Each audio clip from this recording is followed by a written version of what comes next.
In the last few years, before October 7th, reuniting as a family had become less and less frequent.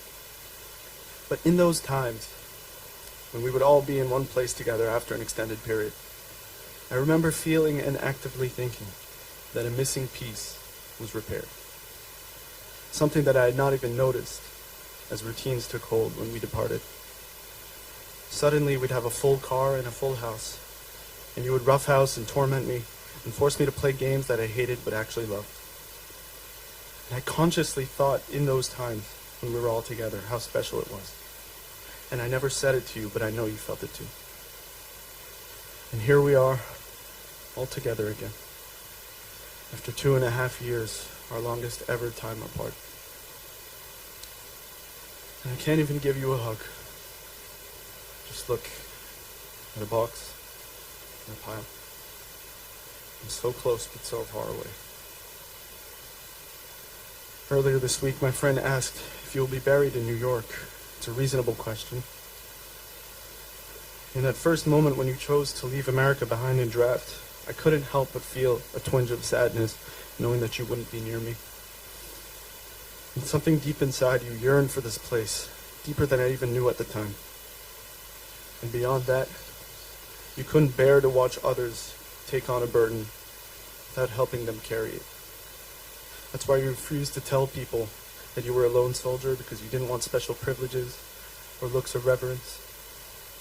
That's why when you became an officer, you chose to serve at the borderline instead of spending even more time training others. And ultimately, it's why you're here instead of there.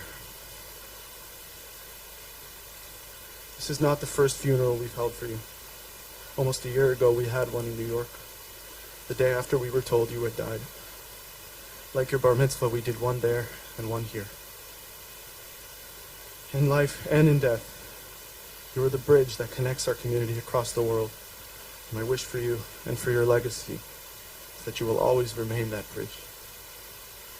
2 funerals is far too many. But we have had many more than just 2. We've said hundreds of eulogies, spoken at dozens of stages and stations, and newspapers and government halls. If there's one small upside to this whole process, it's that the urgent necessity to keep your story alive gave us ample time to gather stories of you from friends everywhere, to help your story inspire others, and to mourn your loss. As we poured our heart into the world, we lived in your universe. But something was wrong about the Shiva last year. When you sit in mourning for 7 days, the tradition is that at the end of the 7th day, you stand up. The ability to stand up and move on is perhaps the most important part of the whole affair, but we didn't have that privilege. Soon after the Shiva, I was brought to listen to recordings of your last moments in the tank.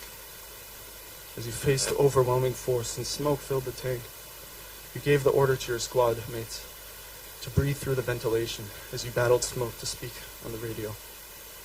You relentlessly called for backup to aid your injured soldiers, but no one came.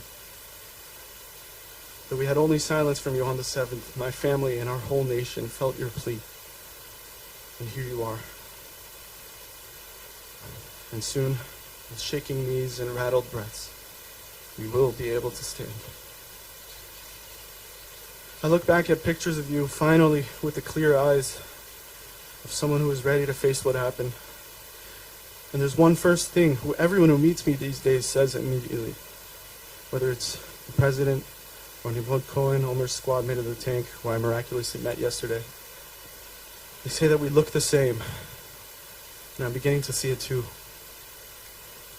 Once upon a time, we looked pretty different. I was a little rat, you were a burly bear. But that's changed. We're the same age, Omer. I did the math.